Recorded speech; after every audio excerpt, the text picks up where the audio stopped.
Would you rather own 100% of a little grape or 10 to 30% of a massive watermelon? Welcome to the Nine Doors Down Show, where we discuss anything and everything about commercial real estate and investing. Let's get it.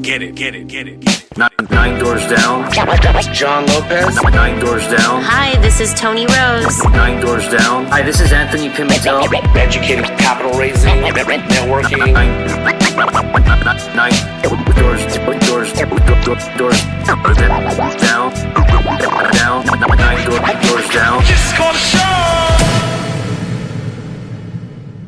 What up, y'all? Welcome to another episode of the Nine Doors Down Show. Man, we are wrapping up this year with a doozy, and I'm gonna call this one Divine Intervention with this special guest. So we've heard from one another through mutual friends, and next thing you know, we're kind of meeting each other minutes before this recording, learning a little bit more about one another, and we're just gonna dive in and just kind of see where this goes. So for this gentleman right here, in 2015, Mr. Brian Davila started his real estate career in Las Vegas, Nevada as an agent. After becoming the top producing agent in his brokerage, he decided to start investing in real estate in 2018. Since then, he has made millions flipping and wholesaling. He has built a multi-million-dollar rental portfolio of short-term rentals and long-term rentals. Brian now lives in California and is married with 3 kids. His passion is to share his experience and knowledge with all his students. For those listening at home, you may be taking a shower, washing the dishes, you might be stuck on the 405 in LA, the 880 freeway in the Bay Area, or the infamous 15 freeway here in Las Vegas. Let's welcome Mr. Brian Davila.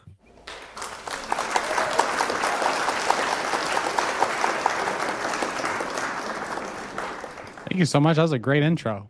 That was really good. That's the best intro I've ever had. Oh man, it's when you mentioned the term free spirit just a few seconds ago, I was like, you know what? I think I could vibe with this guy, dude. And let's record it. Let's record our first interaction. So, hey, why not? Really good. So, Brian, the first question that I always ask is, what was life like for you prior to diving into any flipping or wholesale deals? Before I got into real estate, dude, honestly, I was just like a 9-to-5er. I had a lot of jobs. I worked several jobs at the same time.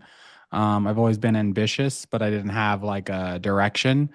So I used to work at like Pizza Hut, Sonic, the movie theater, all types of like food and beverage jobs.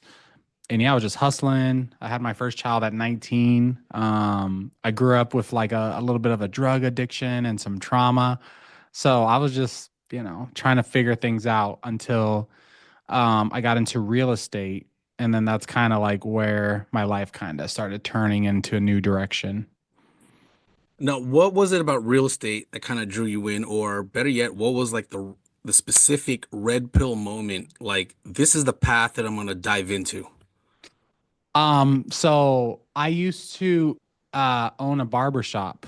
That was my very first investment. I bought a barbershop. I didn't cut hair, but I was investing with a friend, and that barbershop was actually failing. And I was in the barbershop one day. I'm literally just like watching a business fail. I don't know if you ever had a business fail before, but it sucks, and it's kind of like a slow burn. So I was in there just like loathing, just pissed, and some guy walked in, and I saw that he had like a nice Nixon watch. He drove like a new Mazda, and he was there at like 12. So I was like, damn, like this guy's balling. Like, so I was like, dude, what do you do for work? And he was like, oh, I'm in real estate. And I was like, how much do people in real estate make? He's like, oh, about like $65,000 a year. I was like, damn, you make $65,000 a year and you only work one job? And he was like, yeah. I was like, damn, how did I get into real estate then? And he told me. How old were you at this time? I was about 25. Okay. Yeah, 25, 24, about there. And he told me about this school, Key Realty School in Vegas. And I was like, okay, cool. Like, I'm gonna go check it out. So I drove up there, signed up for the courses, but didn't start for a few months. And then once I actually started going to real estate school, my teacher talked about making $100K his first year. And that was the first time I've heard of anyone ever making $100,000 that wasn't like a professional athlete or something like that. We're selling bricks of drugs. Drugs, exactly. Yeah, I was like, bro, people are making $100,000. Like what? Like I've never even heard of this. And that was the moment where I was like, okay, this is serious. Like I am really gonna go for this. So I would say that would be like my red pill moment. Okay, so then let's backtrack to your when you were a kid or growing up. Yeah. Were there any entrepreneurs that kind of like you without realizing it for yourself, you were modeling, or were there horror stories that were around you and you were like, you know what? I don't know. I see it, I acknowledge it, I recognize it, but when I grow up, I don't want to go down that path. Well, so I grew up with a single mom. So I grew up watching my mom just work super hard. So I would say she would be the superhero that I learned from. Um, but my mom worked hard and she didn't make a lot of money. So I kind of grew up, and like uh I guess just not with a lot of money, watching her struggle. I didn't have a father. My father grew up or my father lived in Florida. We lived in Vegas. So I didn't grow up with him. He didn't financially support my mom. So I kind of just watched her grind it out. Um, so yeah, financially, that's kind of like how I grew up. Welcome to the course on raising capital for investments. In this course, we'll cover the following topics. 1. Analyzing your investment strategy. Number 2. Discovering potential investors. 3. Crafting your pitch. 4. Securing your investment. 5. Our cheat code. We'll round out the program with our very own cheat code for getting in front of investors and being ready to pitch your investment opportunities. Take action today. Visit schoolofninedoorsdown.com and learn to attract capital.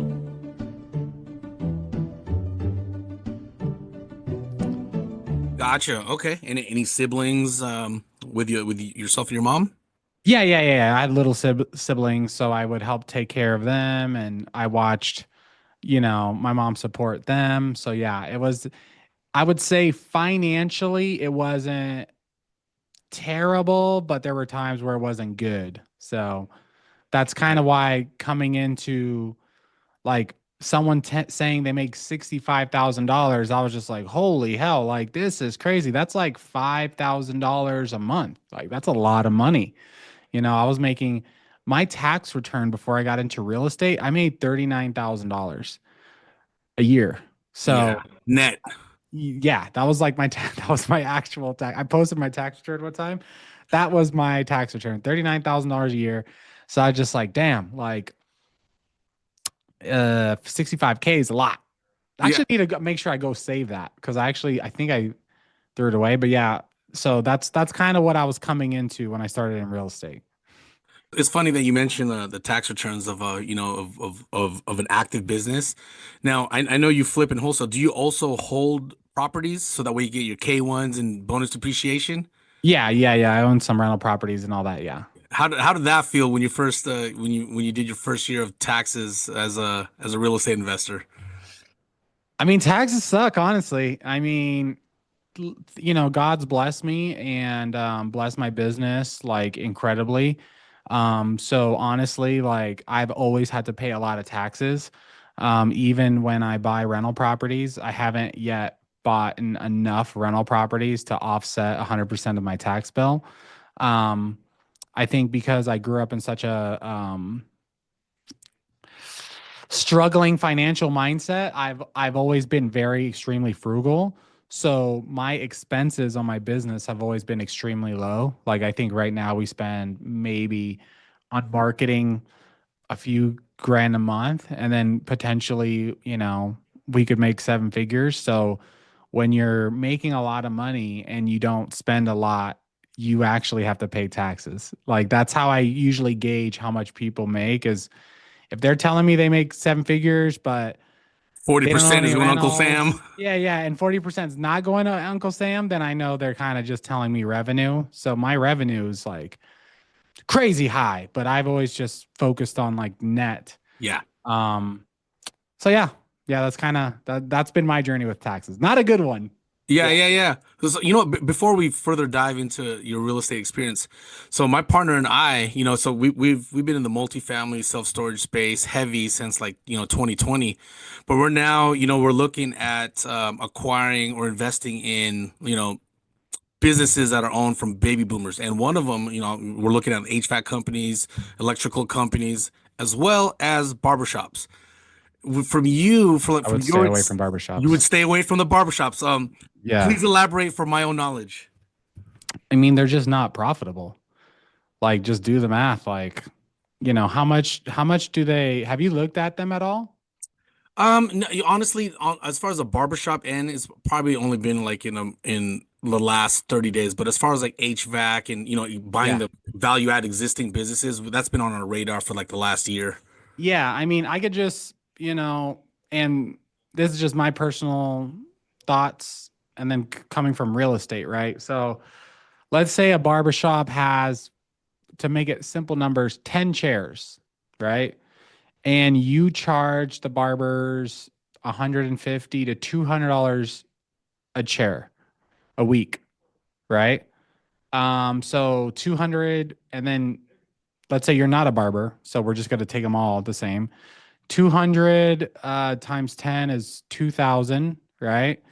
Times 4 weeks, that's 8,000.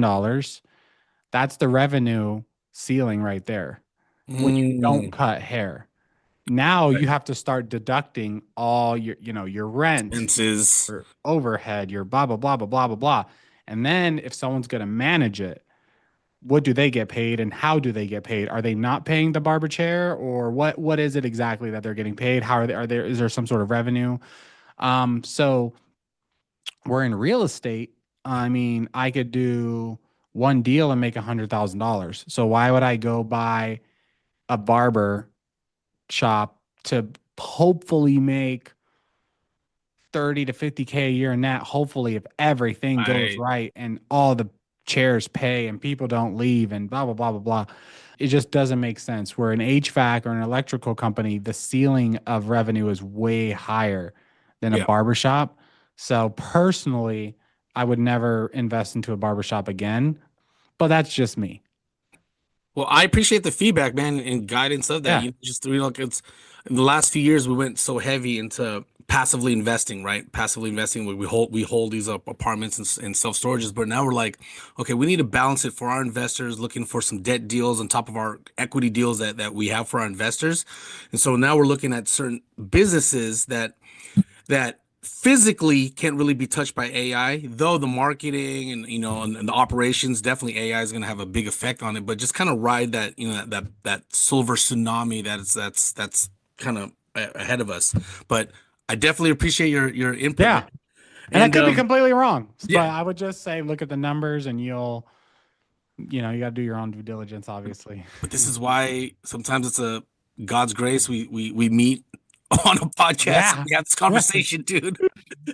I'm like the bald guy with no hair is giving barbershop advice, but that's just what I've Yeah, seen. And, and then like, I don't want to go too far into the barbershop because I'm sure people don't care, but like if the head barber, whoever's running it, if they're doing well, at some point, they're going to want to do their own thing.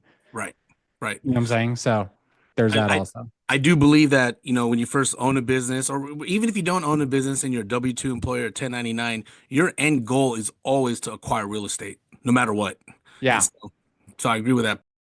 Let's shift back into real estate, man. So tell us, describe your ideal asset class in today's market. Well, right now, I mean, we are flipping and wholesaling. We are flipping houses and wholesaling houses in Southern California, a little bit in Las Vegas, sometimes randomly in Oklahoma, but mostly 90+% of the time we're in SoCal. We're flipping single family properties. We're trying to acquire them anywhere from like, as low as possible, probably max 70% or below. And then we're just flipping and wholesaling. So trying to do 6 figures a month in revenue, trying to net at least half of that. And yeah, That's the business model we're running right now. That's awesome, man. Tell us about your first deal. Like what were some of the your successes, and also like how did you get your teeth kicked in, and how did you bounce back, and just tell us Yeah. about the very first one. Yeah, so I was in real estate for a couple of years as a realtor, and I started noticing that I was going after notices of default or pre-foreclosures a lot. And I started noticing that investors kept buying them and they were hounding me for these deals. And I was just like, man, like, why? Like, what are these investors making on these deals? Like, I just didn't know. Finally, I got an investor to tell me, they're making about $60,000 or more on each deal that I was sending them. And I was like, damn, I'm making $3,000 to $6,000, maybe $8,000, maybe, working these deals that take 3 months to 12 months because they're short sales and pre foreclosures and all this stuff. And you just made $60,000, which is like all, combined, all my deals combined together. So I was like, all right, I got to do this. So I came across another seller that wanted to sell. And this time I was like, you know what? F it. I'm a freaking freak it. I'm a freaking buy this deal. And offered them 300K. The house was worth like 550. They accepted it. I didn't have the money to buy the deal myself. So I actually approached a real estate investor. I was like, hey, I got this deal under contract. I want to flip it. I want to learn how to flip houses. Let's partner. And he was like, you know what, dude? We'll give you 5 grand and you could assign it and then you could learn. And I was like, nah, that ain't it. That ain't it. That ain't it, Papa. I was like, hey, if you don't You're partner, looking for like a 50-50 JV. exactly, yeah. So I was like, hey, if you don't want to partner with me, that's okay. I'm gonna take this to someone else, and then it's all good. And because I actually got a good deal, he was like, hey, we'll partner. So he actually funded the deal and put me on title. And I wanted to be on title because I learned that I couldn't really get hard money loans until I had some sort of experience. Sure. So he put me on title. We ended up flipping it. I think we ended up making like 60 or 70K and split that somewhere around there. We could have made 80 or 100. I don't know. It was a good amount, but I was like, oh, okay. Like after I went through the whole thing, I was like, okay, this is not as hard as what I thought it was. And then that's what kind of like popped off my flipping business. Since then, we've done hundreds of deals. I've, with God's grace, I've made millions of dollars as a real estate investor and built a whole thing on just flipping and wholesaling houses.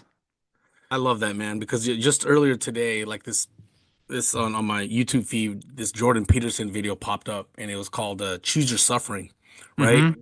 And when I was listening to it, I was like, you know what? Life is going to be difficult no matter what. You choose which difficult narrow road you want to approach and take action. And then, you're going to attract those that are going to want to help you. Granted, that guy, at first only started off as like what, 5 grand at first as like Yeah. of a finder's fee.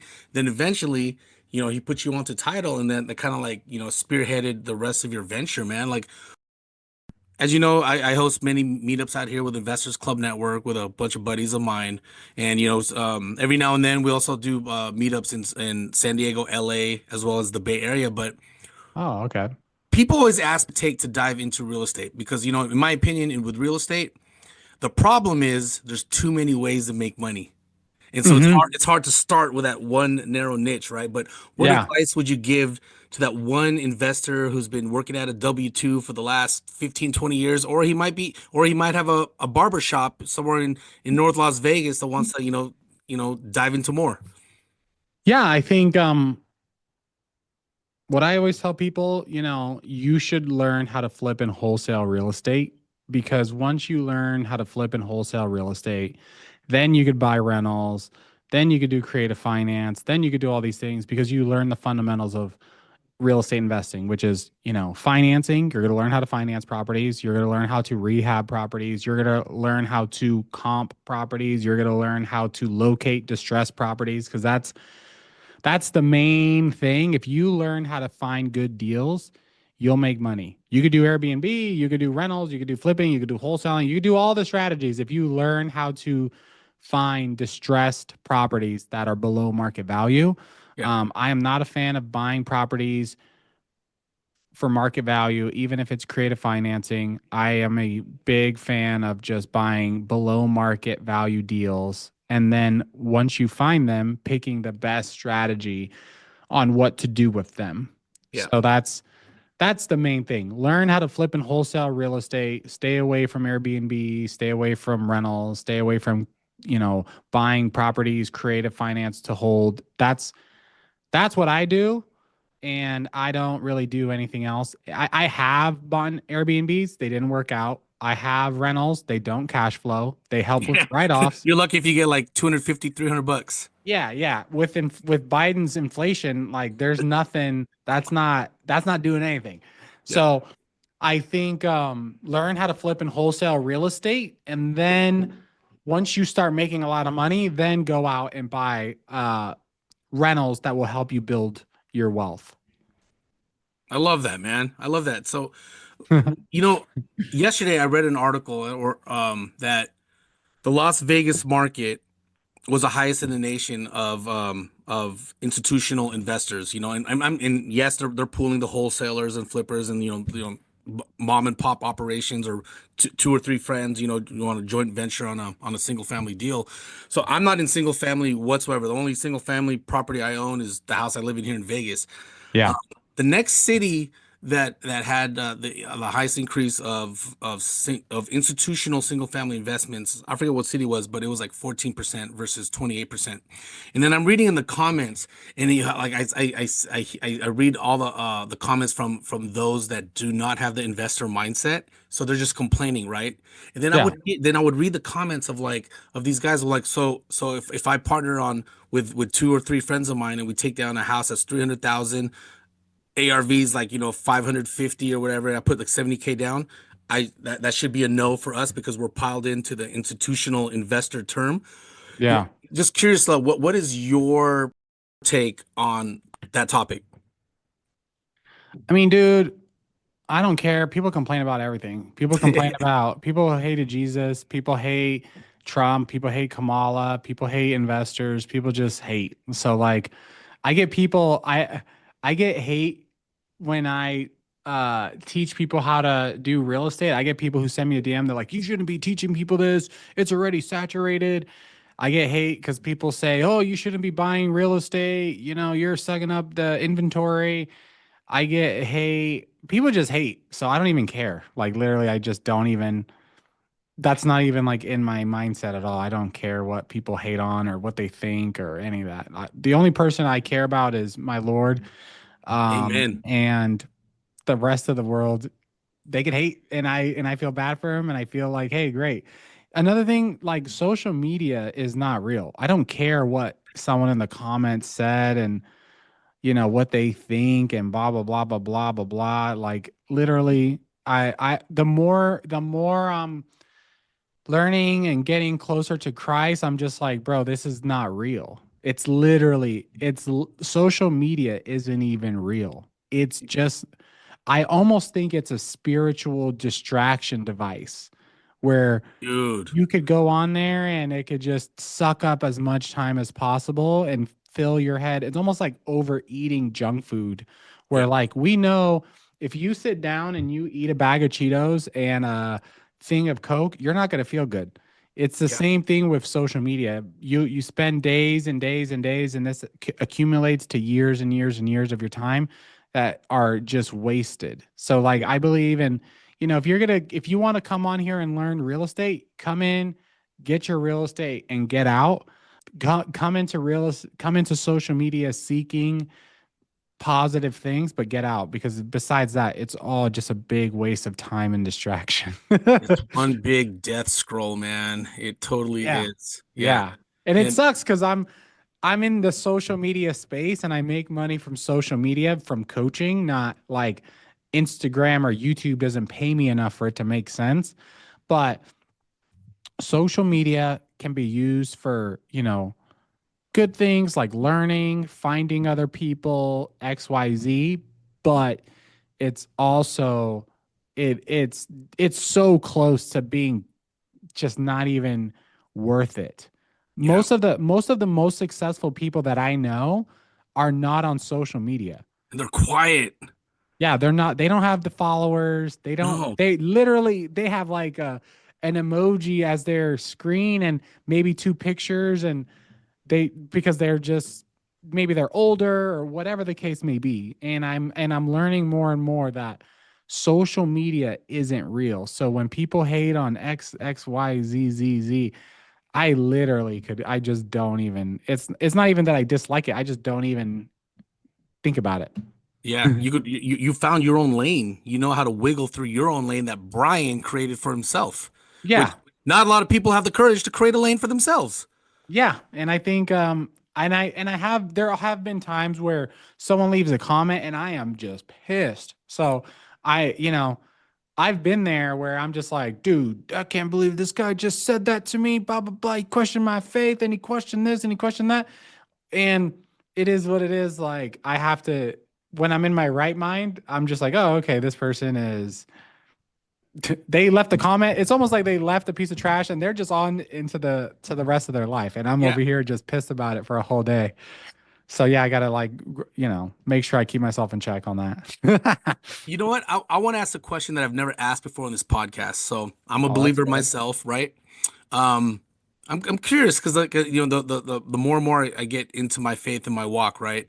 I always to like ask people, yeah, on the real estate side, what was your red pill moment of like diving into real estate, right? What was your red pill moment of how you began your relationship with Jesus? Well, I'm gonna condense down my lifetime, but my mom used to go to church as a child when I was a child, right? And I did not like going to church. I was like, this is annoying, it's a waste of time. But even though I didn't like it, I'm glad she took me, right? So I grew up there, and then I identified as a Christian for my earlier years, which was like up to like 15. And then when I was like in my early 20s, I identified as a Christian. I definitely didn't live like one. And I almost had the spirit of religion of, Mm, I have to do these things or I'm mm-hmm. going to hell. Like Yep. that was the thing. Like, Yep. just don't go to Follow hell. the protocol, the Yeah, chant. yeah, yeah, Yeah, yeah. right, right. The Fire steps, insurance. procedures. Yeah, don't go to hell. That was the plan, And I understand that it was good, and I understood that, I always believed in God. There was never like, maybe sometimes I would question it, but I've always believed in God because I just like, how did this all come? But um fast forward to 2023, I was having a lot of issues with in my marriage. I was sitting in one of my it was sitting in my house, and I'm sitting in a paid off house. My house paid off, thank God. I got a big old screen, glass door in my living room where I could see the backyard. I have my kids on my lap. It's like a Saturday morning. I have my dogs. I have my wife in the kitchen, and I just felt like crap. I was just like, dude, like, I feel so anxious. I have racing thoughts. I just feel like dirty. I feel like anxious. I feel just bad. And then I was just like, why is this happening? Like, I don't understand. Like, I wanted all this stuff. I wanted, like, once I get the paid off house, I'm gonna feel safe because now I don't have a mortgage. Right. Once I get the gold Rolex, I got a couple of Rolexes. I have a beautiful wife. I have beautiful healthy kids. I had everything, and I was just like, why am I feeling like this? This is not fair. Like, I was just like, I don't understand why I feel really bad. Like, I feel worse than when I was broke. Right. So then I went to my partner, Ryan Pineda, and I was like, hey, dude, this is what's happening, blah, blah, blah, blah, blah. I told him that whole story. And he was like, dude, you got to go to church. And I was like, bro, I don't want to go to church. That's not like, that's not what it is. Like, I don't know why you're telling me to go to church. So anyways, I was like, all right, I'm just going to try it. I went to church for the first time, and I don't remember if it was the first time or the second time or the third time, but at one of those times, the pastor was like, yeah, like Satan will try to isolate you, and that's how he gets you. He says, you can't go to church because you do this, you can't do that because you do this. And that was always what was my thought with church as a younger adult. I was like, I can't go to church. I cuss, I drink, I watch porn, I do this, I've, slept around, XYZ. I was like, oh, okay, like, well, that makes sense. So I was like, you know what? I'm gonna just commit to going to church and just see what happens. And after the first time I went to church, I never watched porn again. And Good that for was you. something that I struggled with for like 2 decades or more. Right. And I was like, that's weird because I didn't even ask for that to go away. It just went away. Like literally, it was gone. My wantingness to watch it was gone. And I was like, that's interesting. And then my anxiety went away. And I had anxiety my whole life. So I was like, oh, that's interesting. My anxiousness gone away. So I got baptized and I was like, okay, now I'm committing, and started reading the Bible, started doing Bible study, started leading a Bible study, and I recently went through an experience which was crazy. And I only say crazy because I don't have a better word for it. Amazing. I don't know what to say, but I during this last year I built my faith, and it was a lot of knowledge and a lot of like understanding, but I felt like I was still lacking full faith in my heart on Jesus. Like I said, I've always believed in God, and I believed in the Holy Spirit, and I believed in Jesus, but I was asking for like a bigger faith. So there was a guy that was at our office and he prayed for me one time, right?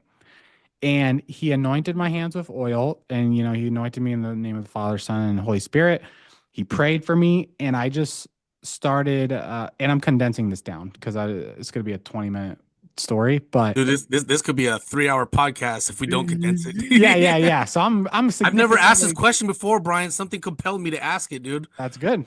That's Holy Spirit. But so he anointed my hands. He started praying for me. I kind of like fall into a chair, and I felt like I was literally just moving super fast. I felt like all these emotions. I started like shaking. And again, I'm condensing this. I started shaking. I'm just bawling, crying. And then I ended up leaving that room, went into a different room, spoke to Ryan, was crying more. They left the room. I start praying to God, and I was just like, God, just please bless me. Like, I'm just, so sorry. And I'm like, thank you for everything. And then I start like praying super hard, like really worshiping like I've never worshiped before. Like I've always prayed like, God, thank you for this, thank you for that, da, da, da. But I was like really praying really, really hard. I started speaking in tongues. I felt like Oh, I was literally like, I felt like something was pushing my head back and I was staring at the sky. were you able to translate it? I wasn't able to translate it. I don't know what I was saying, but I just know that I was just worshiping as hard as I possibly could.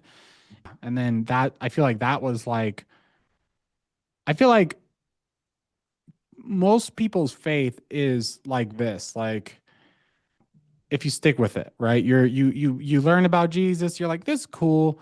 And then, you start going to church and you're like, this is cool. And then maybe you're like, do I really believe, or Then the was that, flesh comes in. yeah, was that Yeah, just a feeling? yeah. Was I just sweating because it was hot? I don't know. And then it just keeps, if you stick with it, it just keeps going up and up and up and up. So that's kind of been my journey. And it's continuing to grow. I'm continuing to just learn, and it's tough. Like some days I'm like, dude, I'm a terrible sinner and I'm just like the worst. And other days I'm like, dude, Jesus is so good. Like it's so crazy. So it's been, and this has all been like in a year and a half. Or are you Like, part of the wealthy kingdom with like in like yeah, the Ryans? So I finished my first men's group earlier this year with, and you probably know some of the guys, Eric Jordan, yeah, there was Roland, my partner's Joe. Anyways, but did you guys do this book as well? I don't know if you could see yeah. The it. discipleship book. Yeah, I've Yeah, seen that the book. Yeah. discipleship essential, and Man, that changed. So we did that last year, and it took us a while to finish it. But I'm now doing The it with longest, yeah. four of my buddies in Northern California, and Yeah, so, and I've always told them I was like, dude, it's so funny, man. Like, cause like in our high school years and college years, we were savages, dude. We were like, it just yeah, not walking we were not filled with the Holy Spirit. And then fast forward, yeah. 20 years, we're now fathers, we have kids, and now we're trying to like repent and turn like, dude, let's not look back at a burning world, but let's focus on our journey ahead of us, man. So I appreciate you sharing that story on this podcast, man. That's the first time I've ever touched anything faith related. Really? Yeah. I talk about it all the time on my podcast because I feel like, Oh, you you know, have a podcast too? I have a podcast too. It's right here. But yeah, I just feel like, if I don't tell people and they don't hear about it, I almost feel like it's my fault because I have the platform. So I'm gonna teach you real estate, but I'm also gonna tell you the truth. And you could choose to reject it. That's okay. And Yeah. some people are gonna choose to accept it, but I'm gonna tell you the truth. I'm not gonna hold back. And yeah, it's been and it's scary because I'm still learning. So I'm like, okay, am I gonna be punished for talking about this Yeah, publicly? yeah, yeah, yeah, Like, yeah. Jesus says, like, pray in the closet by yourself. Like, Mm-hmm. don't do it for public praise. But then I'm like, okay, but shouldn't I just tell everyone? I Yeah, don't right. know. So Or like, or should the left hand know what the right hand is doing? exactly, yeah. You know what I mean? Yeah, exactly. I think about that all the time. I'm like, Yeah. am I not supposed to say anything?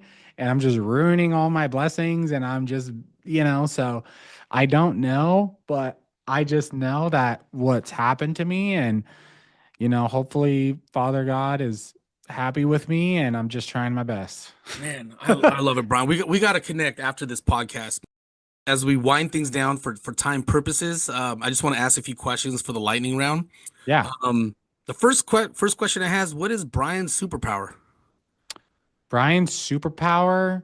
I mean, dude, I don't know, but I just know now. God, I couldn't like, I'm not good enough to do anything that I've done. I think God has blessed me with everything that I have.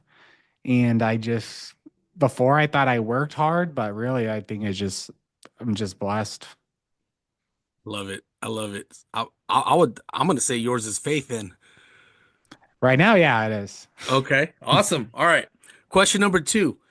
You're stuck on an island. You have no business partners, no family, no friends, not a single soul on the island. Yeah. There's no internet reception, no data, no text, no call. However, you're able to bring your smartphone and load it up with an MP3 of your favorite musical artist or musical album that you can listen to on repeat until you get rescued. What is that album or what is that artist that you can listen to 24/7? Probably Elevation Worship. So any of their albums I would just listen on repeat. So Dude, I love Jordan Feliz, man.